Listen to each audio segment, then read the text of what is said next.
로마서 5장 5절입니다. 로마서 5장 5절 말씀 우리 함께 보도록 하겠습니다.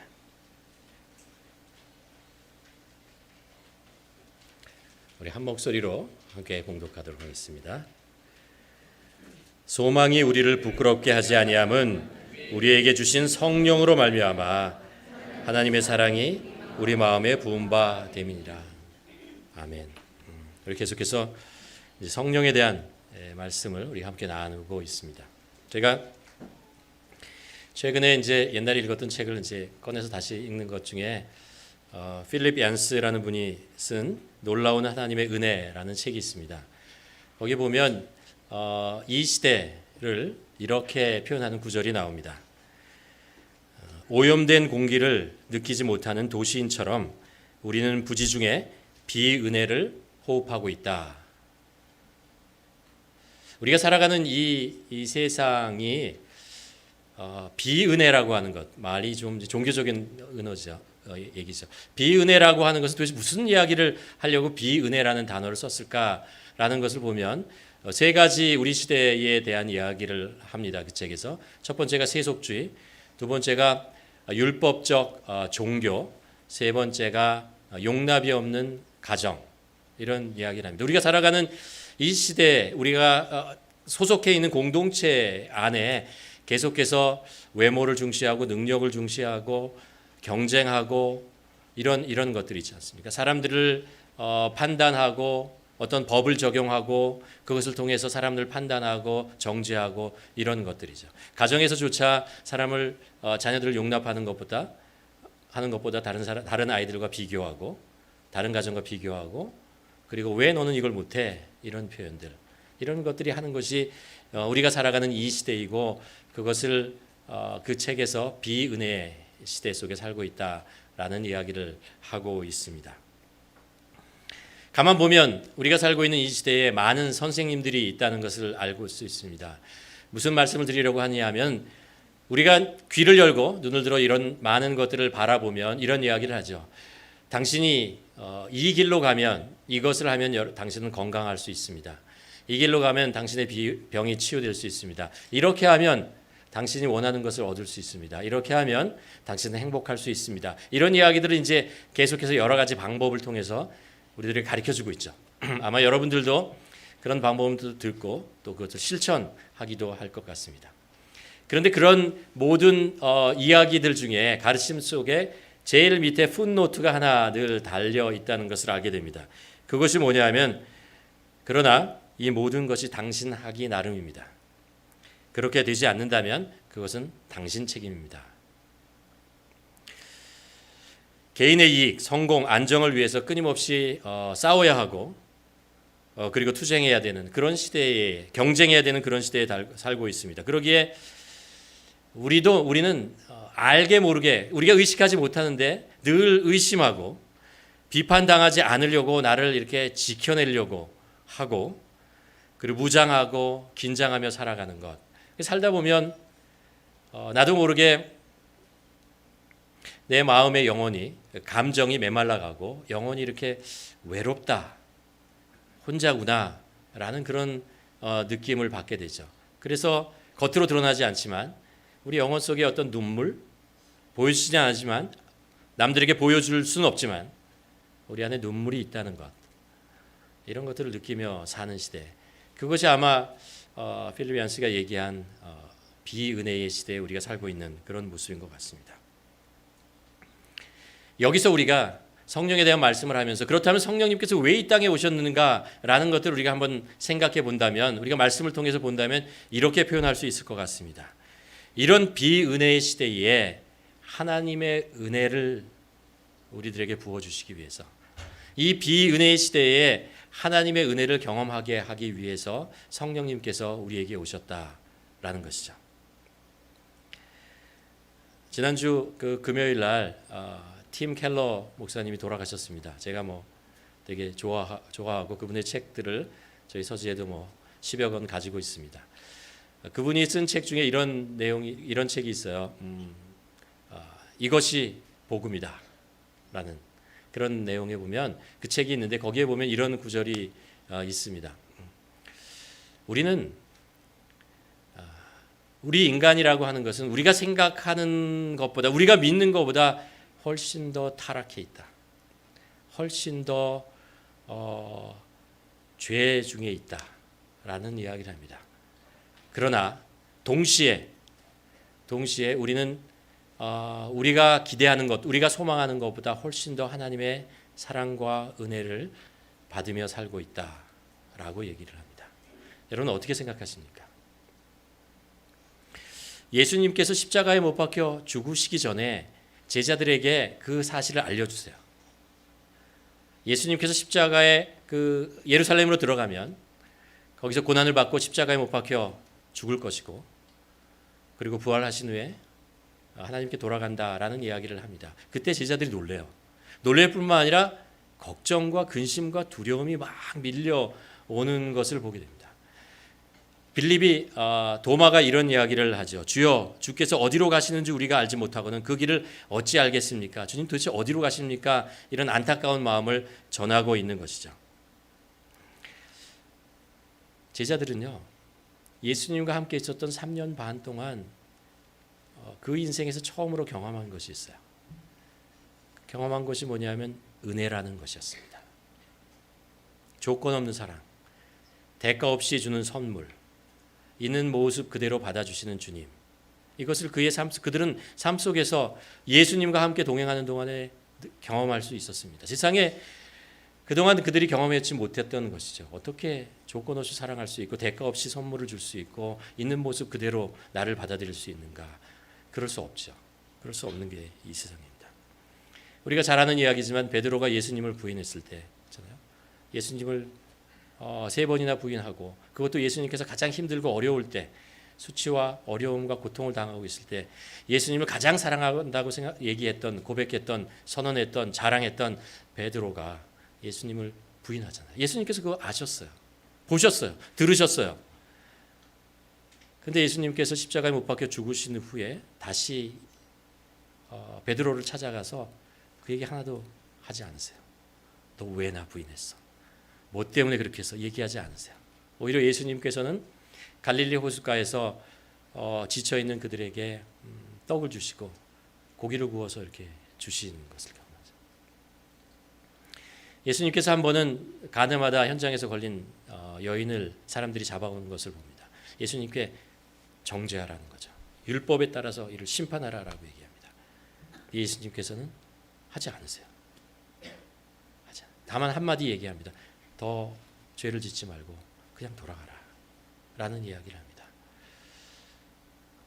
가끔 제 스스로 제 삶에 대해서 한번 생각해 봅니다. 저는 저희 부모님이 다 이북에서 자라고 이분이십니다. 그러다가 이제 6.25 전에 오셨어요. 북한에 대한 기도를 하고 북한에 대한 소식을 들을 때마다 그런 생각을 합니다. 그들은 왜 거기 있고 나는 왜 여기 있는가? 나도 거기 있을 수 있었고 그런데 왜 나는 여기에서 자유롭게 살아가며 예배드리며 살고 있는 것인가? 나에게 무슨 자격이나 내가 뭐 한 게 있는가? 우리 자녀들도 우리 아들 딸들도 분명히 북한에서 이북에서 자라나서 힘들고 어려운 그 시간 어쩌면 탈북하고 그 고난과 고통 속에 있을 수 있었지만 그렇지 않고 어떻게 이 캐나다에서 자라고 태어나고 자라고 살아갈 수 있을까? 도대체 무엇이 내가 그들보다 나은 것이 있는가? 생각해 보면 없다는 거죠. 없다는 것입니다. 많은 것들이 생각하면 생각할수록 제가 여러분과 함께 이렇게 목회를 하고 있는 것, 여러분 앞에서 설교를 하고 있는 것, 좋은 분들과 함께 같이 신앙생활을 할 수 있다는 것, 도대체 내가 무엇을 잘했길래 이런 것을 할 수 있을까? 이런 복을 누리고 있는가라는 것을 생각해 보면 하나도 없다는 것을 알게 됩니다. 왜 하나님은 나에게 이런 은혜를 주시는가? 왜 하나님은 우리들에게 이런 은혜를 베푸시는가? 라는 것들을 생각하게 됩니다. 예수님께서 말씀하시죠. 나는 율법을 완성하러 왔다라고 얘기하십니다. 그런데 예수님께서는 이 율법이라는 것을 가지고 사람을 정죄하는 수단으로 사용하지 않으셨습니다. 예수님께서는 이 율법이라는 것을 가지고 사람들에게 우리가 죄에 빠져 있다는 것을 알려주십니다. 깨우쳐 주십니다. 그리고 회개케 하시고 용서하시고 사랑하시고 하나님의 자녀로 다시 부르십니다. 예수님께서 이 땅에 오신 것은 세상을 정죄하러 온 것이 아니고 구원하러 오셨다라고 말씀하십니다. 그에 반해서 우리가 살아가는 이 세상은 죄인끼리 서로를 바라보면서 트집 잡고 정죄하고 비난하고 이러고 살아가는 것 같아요. 그러나 예수님께서는 그런 똑같은 상황과 그런 똑같은 시대에 사셨지만 예수님께서는 그것들을 모두 눈 감아주시고 덮어주시고 그들을 오히려 조건 없이 사랑하시고 대가 없이 그들에게 주시고 그리고 있는 모습 그대로 받아주시면서 너는 나의 제자, 너는 나의 하나님의 자녀, 너는 하나님의 사랑을 입은 자라고 말씀하십니다. 아무리 생각해도 성령님께서 이 땅에 오신 이유가 무엇이냐라는 것을 생각하면 정말 우리들에게 예수님의 이 은혜를 경험하게 하기 위해서 오신 거라는 그런 확신을 갖게 됩니다. 제자들은 예수님께서 그들을 떠나신다고 얘기했을 때 사실 예수님 때문에 그들이 얻은 것이 없었어요. 별로 없었어요. 그들이 예수님과 함께 있는 동안 부자가 되지도 않았고 예수님과 함께 있는 동안 그들이 명성이 올라가는 것도 아니고 예수님과 함께 있는 동안 그들이 권력을 갖는 것도 아니고 예수님과 함께 하는 동안 사람들이 그들을 더 인정해주고 그런 것도 아니었어요. 그럼에도 불구하고 그 제자들은 예수님께서 떠나신다는 것이 너무나 안타까웠고 너무나 슬펐습니다. 걱정스럽고 두려웠습니다. 왜냐하면 그들이 비은혜의 시대에 살아봤고 은혜의 삶 속에 살아보았습니다. 그런데 이것을 다시는 뺏기고 싶지 않은 것이죠. 이 주님과 함께 했던 이 은혜를 놓치고 싶지 않은 것이었습니다. 잃고 싶지 않은 것이었습니다. 한 번 경험해 본 사람은 알아요. 그래서 예수님의 제자들은 너무나 슬펐고 의기소침하고 절망할 수밖에 없었습니다. 그러나 예수님께서 그들의 그 마음을 아시고 말씀하셨죠. 그렇죠? 내가 돌아가면 또 다른 보혜사 성령을 너에게 보내주리라. 내가 너희를 고아와 같이 놔두지는 않는 거야. 이제 내가 너희를 그런 식으로 놔두지 않는다라는 것입니다. 너희들 더 이상 비은혜의 시대 속에서 힘들게 살게 하지 않겠다라는 것입니다. 예수님께서는 성령님을 우리에게 보내주시고 제자들에게 보내주시고 예수님께서 그들과 함께 있을 때 누렸던 그 은혜를 누리게 하시기 위해서 성령님을 그들에게 보내주신 것입니다.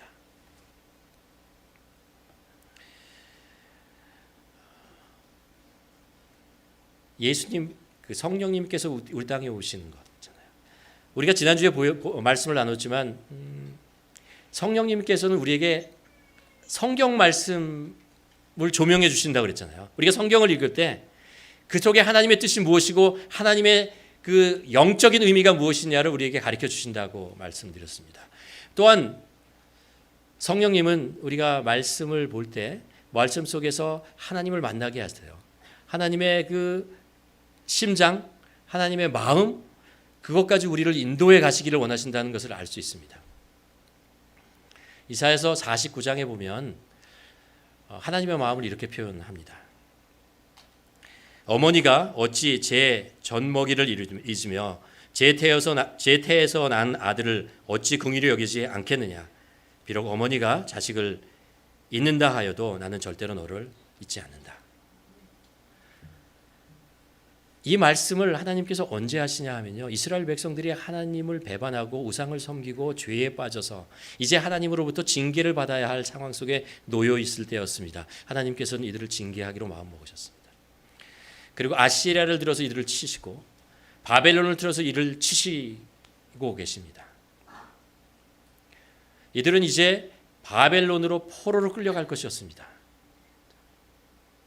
그때 하나님께서 이 말씀을 하시는 거예요. 너희가 징계를 받고 고난 속에 있고 아픔 속에 있지만 그것이 내가 너희를 미워하거나 너희 죄 때문에 너희를 멸망시키려고 하는 것이 아니다라는 거죠.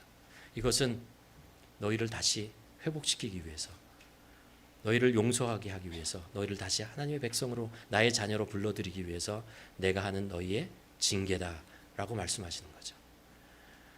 우리가 하나님의 말씀을 읽을 때 성령님께 이 말씀에 담겨져 있는 영적인 의미를 알려달라고 우리가 기도를 합니다. 또한 우리가 하나님의 그 마음잖아요. 하나님의 심장잖아요. 하나님이 왜 이런 말씀을 저에게 하십니까? 왜 이런 말씀을 하시는 것이요? 그 속에 담겨진 하나님의 그 사랑, 의미, 그 마음은 무엇입니까? 라는 것까지 우리가 구할 때 성령님께서는 그걸 가르쳐 주세요. 이 선지자들은요, 그걸 알았어요. 선지자들은 그 백성들이 얼마나 타락하고 죄 중에 있다는 것을 너무나 알았습니다. 그들의 정말 인간적인 마음으로 생각하면 하나님 이들을 정죄하십시오. 불을 내려주시옵소서. 이들은 도저히 소망이 없습니다. 이렇게 하나님을 멸시하고 하나님께 등을 돌리고 살 수 있습니까? 라는 것이 선지자들의 그 생각이었어요. 그러나 그들이 하나님의 뜻을 구하고 하나님의 음성을 들었을 때 하나님의 마음은 또 그들이 얘기하는 대로 하나님이 하는 것 같지만, 그들을 심판하는 것 같고 정죄하는 것 같지만 사실은 그런 행동 속에 담겨진 하나님의 뜻이 무엇이라는 걸 알았어요. 하나님 그러고 싶지 않았어요. 아무리 죄를 져도, 아무리 잘못을 해도 어떻게든지 그들을 돌려서 다시 회개케 하고 다시 돌아와 하나님 앞에 예배자로 서게 하는 것, 그것이 하나님의 뜻이었다는 거죠. 누가 그것을 가르쳐 준다고요? 우리 안에 계신 성령님께서 가르쳐 주신다는 거예요. 성령님께서 우리에게 가르쳐 주신다. 성령님께서는 우리에게 하나님의 그 은혜 안으로 우리를 인도해 가신다. 이게 제가 여러분들에게 드리고 싶은 말씀입니다. 하나님께서 우리를 은혜 안으로 인도하시는 네 가지 단어를 제가 한번 찾아보려고 합니다. 성령님께서 우리 안에서 은혜를 베푸시기 위해서 하는 일들이죠. 첫째는 사랑, 그 자유입니다. 두 번째는 사랑이고, 세 번째는 긍휼이고, 네 번째는 지혜입니다. 말씀을 보면 고린도 후서에 보면 이런 말씀을 합니다. 주는 영이시니 주의 영이 계신 곳에는 무엇이 있다고요? 자유가 있다는 거예요. 왜요? 우리는 이 세상에 살면서 알게 모르게 눌리고 갇히고 묶이고 살아갑니다. 무엇인가 눌리고 무엇인가 갇혀 있고 무엇인가 잡혀 있는 것, 그런 느낌을 가집니다. 죄가 우리를 묶어버리고요. 상처가 우리를 계속해서 누르고 우상이 우리를 가다버립니다. 우리는 우리의 능력과 힘으로 가지고는 이것을 도저히 이겨낼 수 있고 극복할 수가 없어요. 우리는 자유를 원하지만 참 자유를 우리가 누릴 수 없다는 것이 우리들의 현실이고 어려움입니다. 그러나 성령님께서 우리에게 임하실 때 우리를 자유케 하신다는 거예요. 성령님께서 우리에게 무슨 말씀을 하시는지 아세요? 십자가를 자꾸 얘기하세요. 예수 그리스도께서 십자가에서 무슨 일을 했는지 이 성경 말씀 속에서 계속해서 우리를 깨닫게 하시고 리마인드 시키고, 예수 그리스도께서 십자가에서 무엇을 하셨습니까? 우리의 죄를 구원하셨어요. 용서해 주셨다고요. 예수 그리스도 십자가에서 무엇을 하셨습니까? 우리의 상처를 치유해 주셨습니다. 너는 더 이상 묶인 자가 아니고 너희는 더 이상 갇힌 자가 아니다라는 것입니다. 너희는 더 이상 눌린 자가 아니라는 것입니다. 너희는 하나님의 자녀이고 자녀이고 그리고 자유로운 자다라는 것입니다. 하나님의 자유가 너에게 임하는 것이다, 임하고 있다라는 것을 계속해서 우리들에게 말씀하는 것이죠. 여러분, 우리가 압니다. 자유라고 하는 것은 내가 마음대로 내가 하고 싶은 것 하는 것이 자유가 아니잖아요. 자유라고 하는 것은 하나님의 뜻을 따라서 사는 것이 자유로운 것입니다. 갈라디아서 5장 1절에 보면 사도 바울이 이런 자유에 대한 이야기를 해요. 그리스도께서 우리를 자유롭게 하시려고 자유를 주셨으니 그러므로 굳건하게 서서 다시는 종의 멍에를 매지 말라라는 이야기합니다. 자유롭게 하기 위해서 자유를 주셨다라고 하는 것입니다. 첫 번째 두 개의 자유를 얘기하고 있는데, 자유롭게 했다라고 하는 것은 뭐냐면 우리가 묶인 거 있잖아요. 우리가 죄에 묶여서 스스로 선한 것을 생각할 수 있지만 선한 것을 행할 수도 없는 것, 악한 것을 하고 싶지 않아도 악한 것을 하지 않을 수 없는 것이 인간의 모습이라는 거죠. 갇혀 있다라는 것입니다. 죄에 갇혀 있고 묶여 있다라고 얘기하는 것입니다. 그런데 성령님께서 그것을 자유롭게 하셨다는 것. 십자가에서 예수 그리스도께서 우리를 자유롭게 하셨다는 것입니다. 이제 더 이상 죄에 묶여있지 않다. 우리는 자유하다라고 하는 것입니다.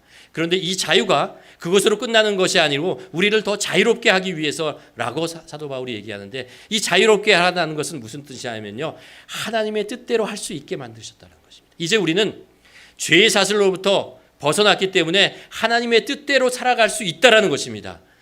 그러기 위해서 우리들에게 성령님을 주셨습니다. 우리는 하나님의 뜻이 무엇인지 알아요. 아시지 않습니까?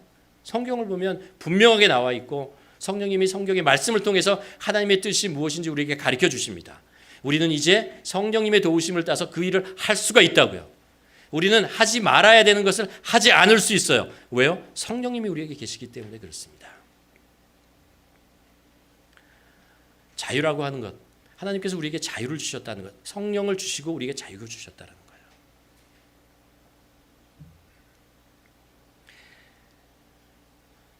우리는 성령님을 통해서 하나님께서 우리에게 주신 이 자유를 누릴 수 있고 이것을 선포하셔야 됩니다.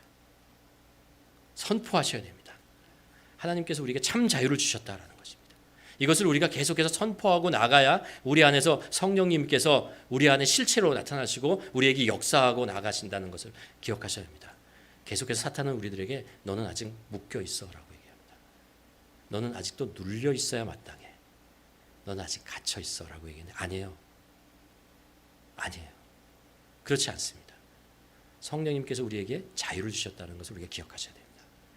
두 번째로 무슨 말씀을 하시냐 하면 로마서 우리가 오늘 읽은 5장 5절에서 이렇게 얘기하죠. 소망이 우리를 부끄럽게 하지 아니함은 우리에게 주신 성령으로 말미암아 하나님의 사랑이 우리 안에 부음받았다라는 거예요.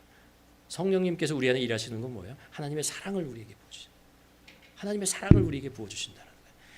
계속해서 하나님께서, 성령님은 우리에게 하나님께서 너를 사랑하셔라는 말씀을 계속하십니다. 그리고 하나님이 우리가 하나님의 사랑을 경험할 수 있도록 계속해서 우리의 삶을 인도해 가신다는 거예요.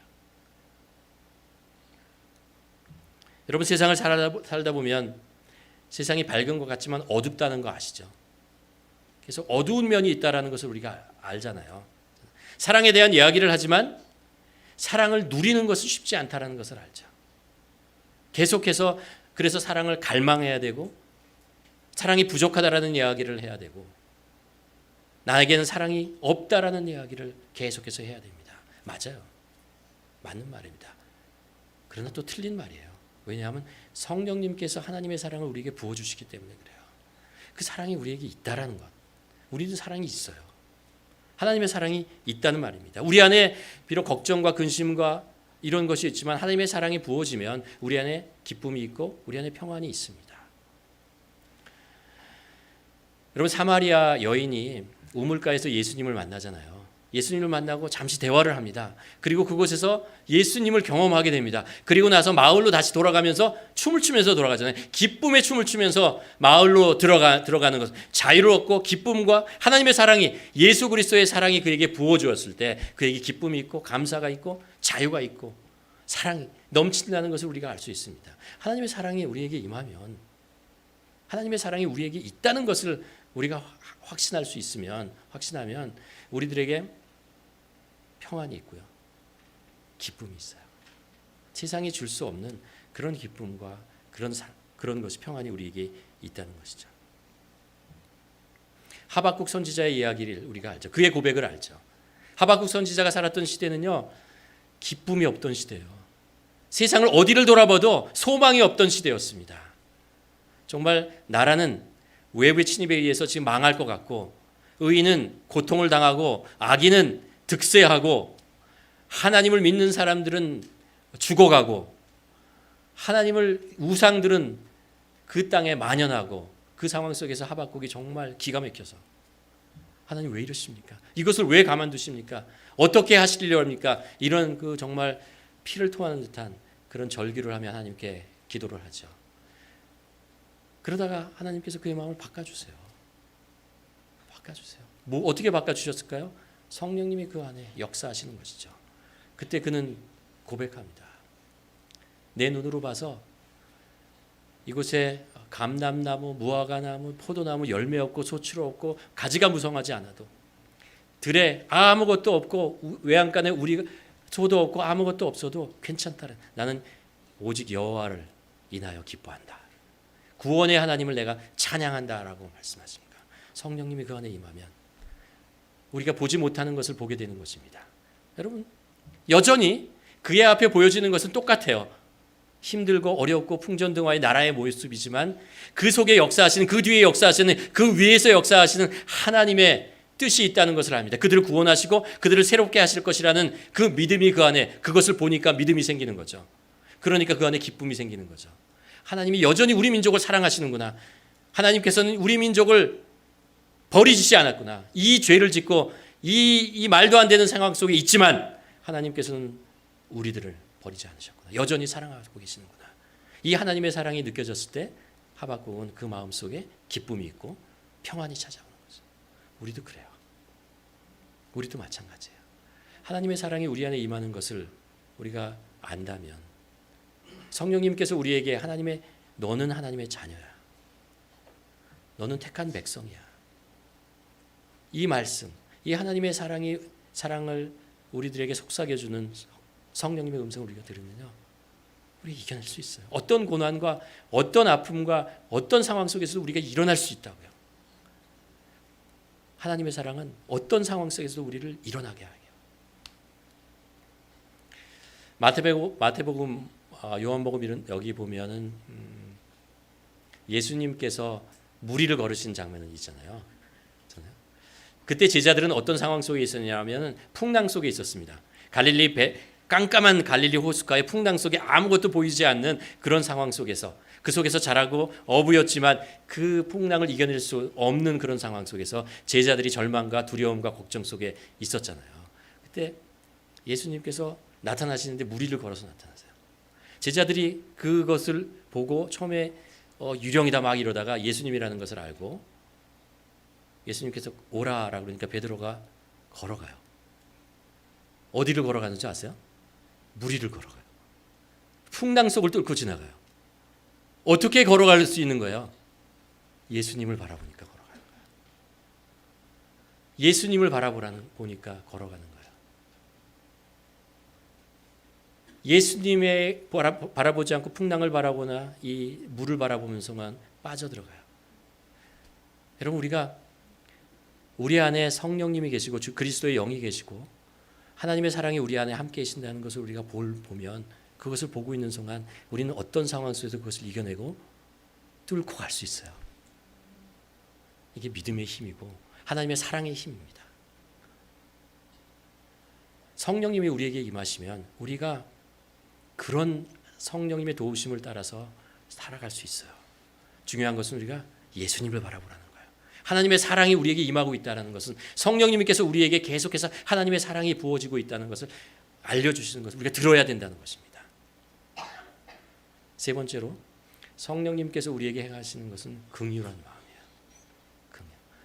여러분, 살면서 누구에겐가 정말 위로의 말을 들어보신 적 있습니까? 그때 어떠셨습니까? 위로의 말이죠. 어떻게 보면 세상은 이런 것 같아요. 우리에게 연약하고 부족하고 모자란 것 드러내지 마. 그것은 숨기고 강하고 그리고 좋은 모습만 계속 보여줘. 그래야 너가 세상 속에 성공할 수 있어. 라고 얘기하는 것 같아요. 근데 성경은 뭐라고 얘기하냐면 너의 연약함과 부족함을 자꾸 드러내. 성령님께 자꾸 드러내. 보여드려. 라고 얘기하십니다. 그러면 네가 성령의 위로를 받고 성령님이 주시는 평안을 다시 누리게 될 거야. 라고 말씀하십니다. 로마서 8장에 보면 이런 얘기하죠. 이와 같이 성령도 우리의 연약함을 도우시나니 우리는 마땅히 기도할 바를 알지 못하나 오직 성령이 말할 수 없는 탄식으로 우리를 위하여 친히 간구하신다라는 거예요. 내가 처해 있는 상황과 형편과 내 능력, 이거 여러분 세상을 산다는 게 어떨 때 보면 지뢰밭을 걸어가고 있는 것 같은 생각이 들잖아요.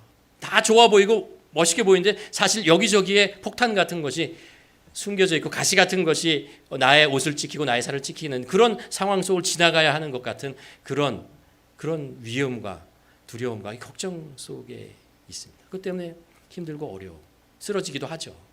맞아. 안 쓰러지는 사람이 세상에 어디 있어요? 어디 상처 안 받는 사람이 있어요? 다 받죠.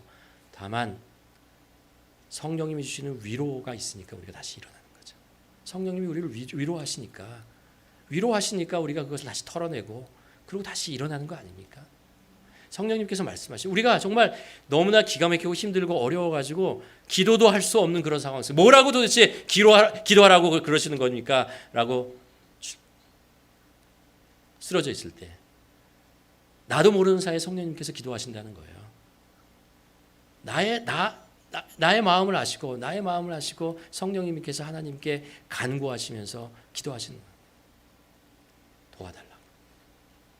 다시 일어날 수 있도록 해달라고. 긍휼을 베풀어 달라고. 치유될 수 있도록 도와달라고 말씀하신다는 거죠. 성령님께서 우리 안에 계속해서 그렇게 말씀하시는 거예요. 우리를 도와주시는 거죠. 그렇게 일하시는 것입니다. 이것이 성령님께서 우리에게 일하시는 거죠. 마지막으로 네 번째, 성령님께서 우리에게 은혜로 우리 속에 은혜를 베푸시는 또 하는 것은 지혜라고 하는 것입니다.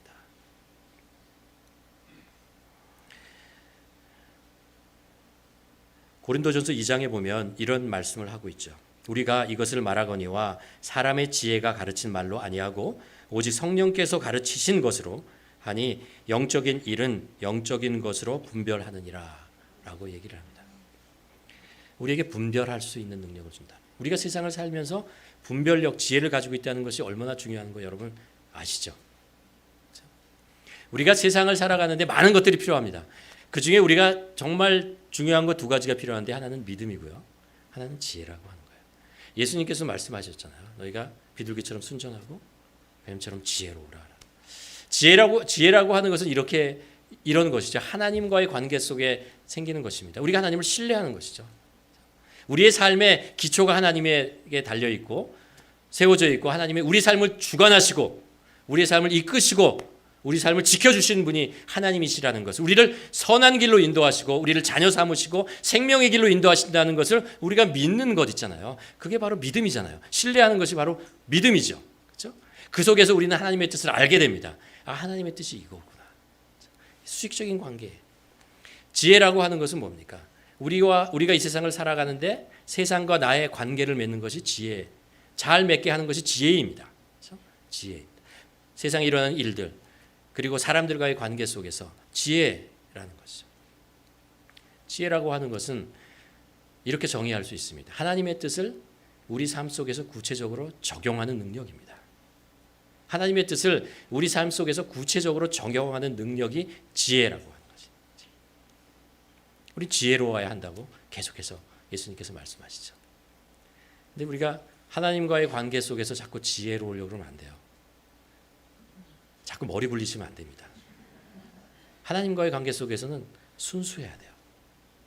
그냥 순진한 어린아이와 같이 하나님의 뜻이면 그냥 순종하는 것이고 하나님의 사랑 앞에서 어린아이와 같이 기뻐하고 그래야 되는 거예요. 그게 하나님과의 관계 속에서 거기서 머리를 쓰면 안 되는 거죠. 세상과의 관계 속에서는요. 믿음을 쓰면 안 돼요.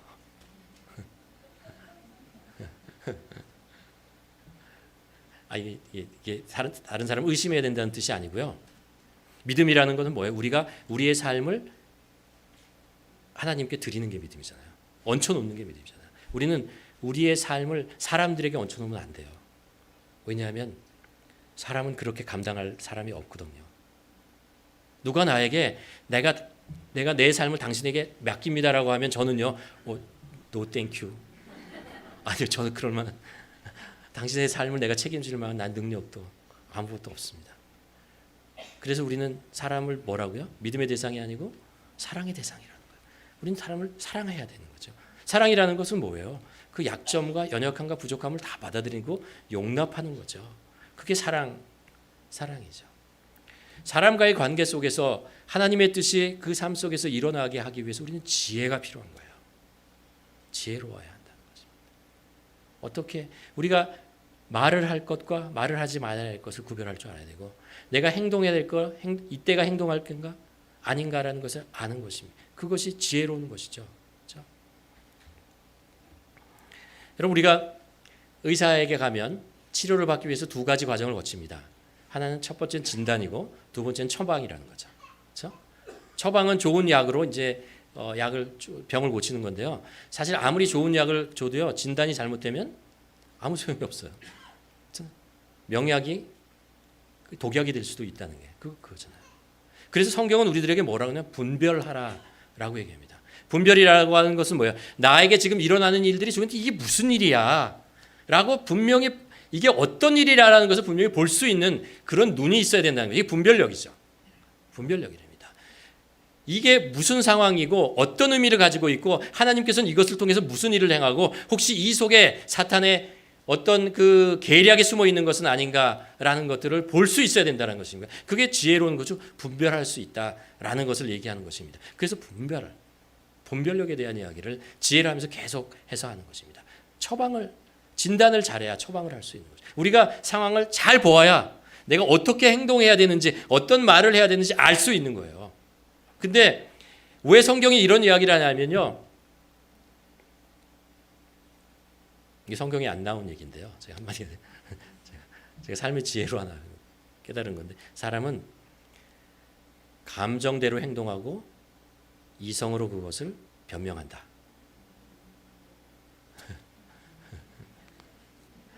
자기가 하고 싶은 대로 막 이렇게 확 해버렸다가 해보니까 이걸 수습해야 되잖아요. 그러니까 이제 이게 무슨 내가 왜 이렇게 했냐 하면 이렇게 하면서 이제 논리를 거기다 이유를 대면서 이렇게 하는 경우가 100%는 아니지만 많은 경우가 있더라고요. 우리는 해야 할 말과 해야 되지 말아야 될 일인데 우리의 감정이 앞서면 그게 해버려요. 그리고 나중에 후회하는 거죠. 그래서 자꾸 지혜로우라라는 거예요. 지혜로운 건 뭐예요? 잠언서에서 지혜로운 것은 뭐예요? 할 때와 안 할 때를 구별할 수 있는 것, 때를 구별하고 상황을 구별할 수 있는 것이 지혜라고 얘기합니다.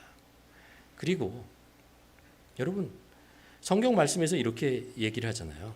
야고보서 1장 5절에 뭐라고 하냐면 너희 중에 누구든지 지혜가 부족하거든 모든 사람에게 후히 주시고 꾸짖지 않으시는 하나님께 구하라.